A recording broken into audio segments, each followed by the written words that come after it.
Today I'm going to explain a French drama fantasy film called Angel. Spoilers ahead. Louise is a beautiful young girl working as an assistant to a magician. She falls in love with his charm, and so does he with her beauty. But tragedy comes when in one of their performances, the magician depicts being invisible and never returns. His disappearance causes Louise to fall into a spiral of depression. For some reason, she believes he will return to her soon because he has the ability to turn invisible on command. Her depression turns into hallucination and delusion, which eventually ends her up in a mental asylum. 9 months after the magician's disappearance, Louise goes into labor. No one knows she is pregnant, so she has to give birth on her own. The baby born that night is invisible. His existence proves that Louise is not delusional. But she is too scared to tell the nurses.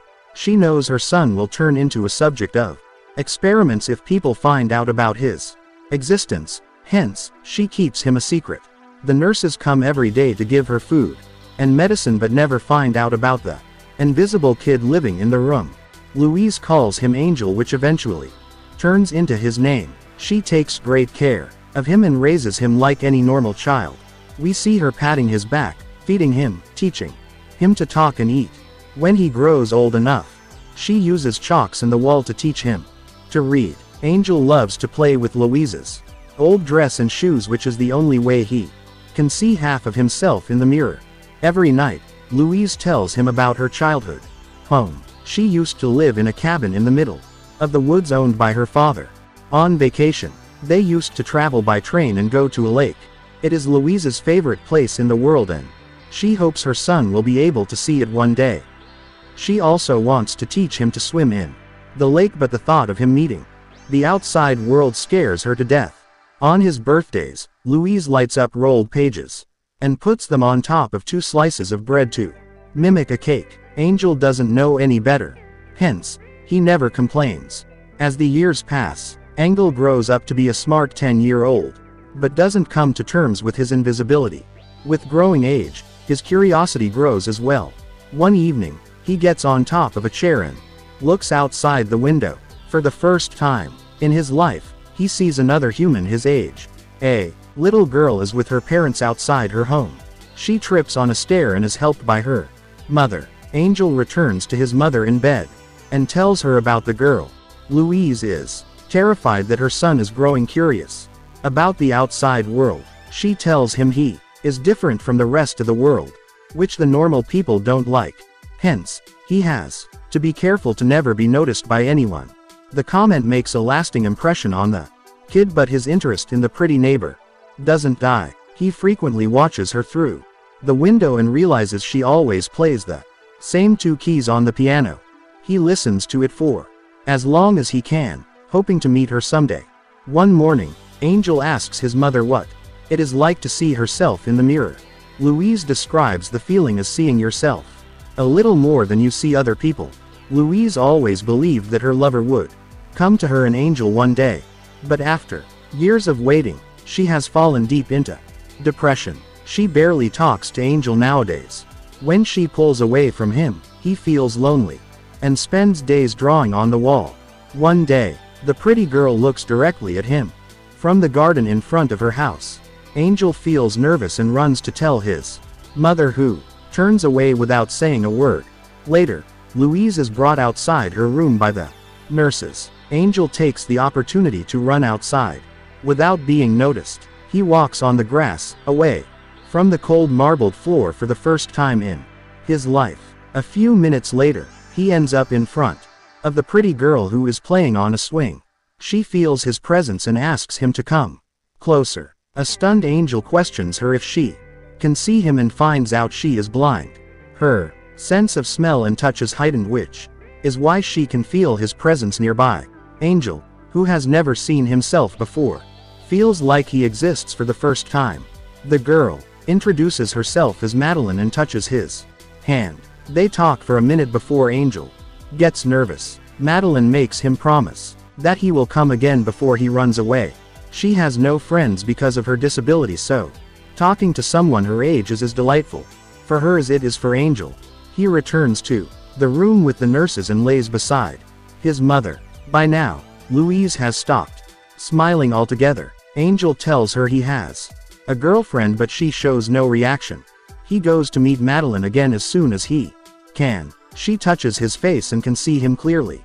In her imagination, Angel also tells her that he watches her from the window and loves to hear her play the piano. Madeline laughs because she only uses 2 keys and has never played a melody.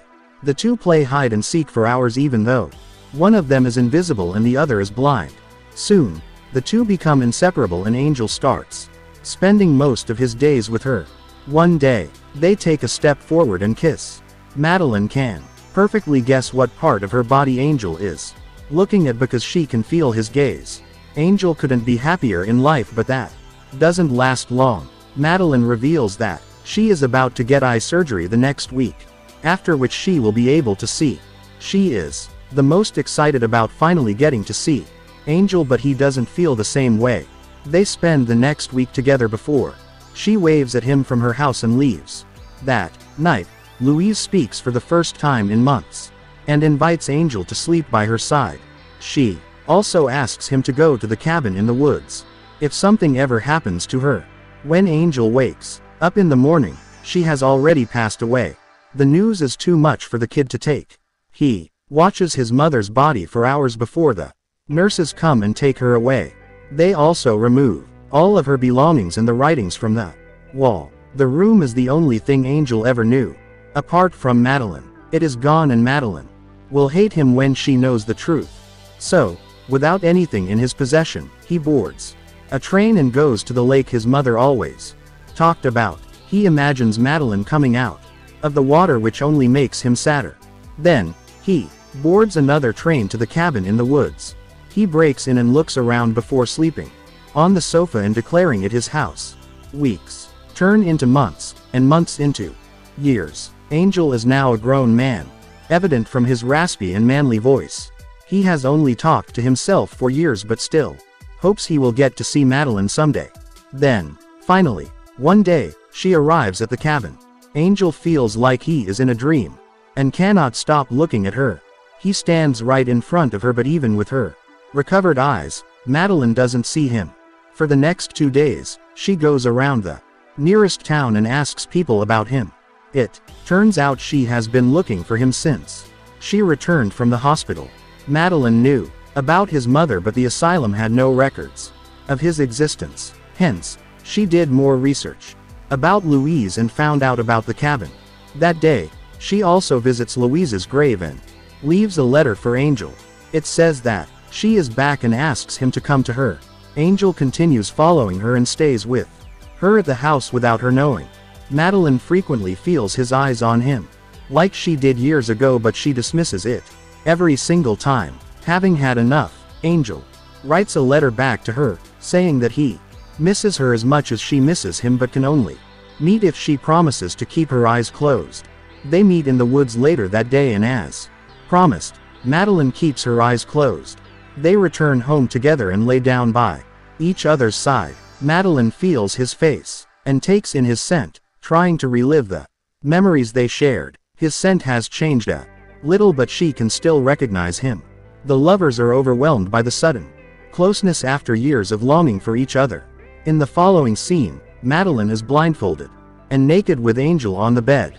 Angel asks her how she felt when she first regained her vision. Madeline describes it as a strange experience. Before, she thought the things in the room only existed when she touched them. A bouncy ball would disappear from the face of the earth when she threw it to the wall and then reappear again when it touched her hand. But when she gained her vision, she realized the ball was always there. Similarly, she found out that many things in her room exist simultaneously, not just when she touches them. The profound explanation makes Angel question his existence when he is away from Madeline. For the next week, they live in paradise. Madeline continuously has a cloth over her eyes but doesn't mind it. They talk about their childhood and their teen years and end up falling in love for the second time. Then, Angel brings her to see the lake, which has turned into his favorite place over the years. Madeline takes off the blindfold and is mesmerized by the view, but the only thing she really wants to see is her boyfriend's face. Angel kisses her on the neck from behind, and promises to reveal himself at night. The night comes and he is in the bedroom with a sheet over his head. Madeline promises to love him no matter how he looks.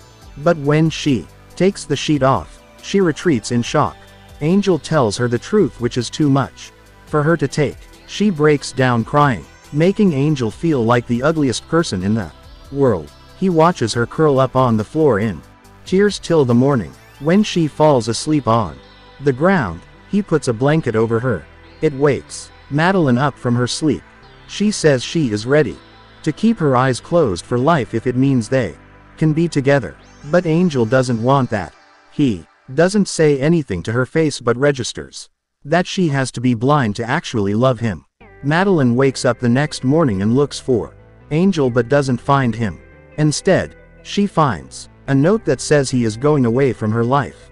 He promises to always love her, but asks her to stop loving him. Madeline sheds a single tear after reading it. She packs her luggage and is ready to leave when she feels something in her chest. It is almost as if she can tell where Angel is at that moment. After closing her eyes and searching for his scent, she realizes he went to the lake. In the following scene, Madeline reaches the deck and calls for him. She knows he is nearby because of his scent, but Angel refuses to talk. Suddenly, a splash of water is heard. Angel has accidentally fallen into the lake, but he doesn't know how to swim. Madeline jumps behind him, even though she cannot even see him. After frantically searching for a while, she sees Bubbles underwater and brings him to the shore. Angel gains consciousness after a few rounds of CPR. Madeline declares that this is the end of their misery and they will remain together forever after this moment. She promises to learn to see him with her eyes open like she used to see him with them closed. In the following montage, we see the couple living a happy life together. They play, fight, talk, and make love like any normal couple. Sometimes, Madeline puts makeup on Angel and they laugh at the absurd result. Eventually, she gets pregnant and gives birth to a visible baby. The couple starts their own magic show, which becomes a hit. In the last scene, we see them swimming together. Subscribe for more videos like this. Turn on the notification, and leave a like to help the channel out. Thanks for watching.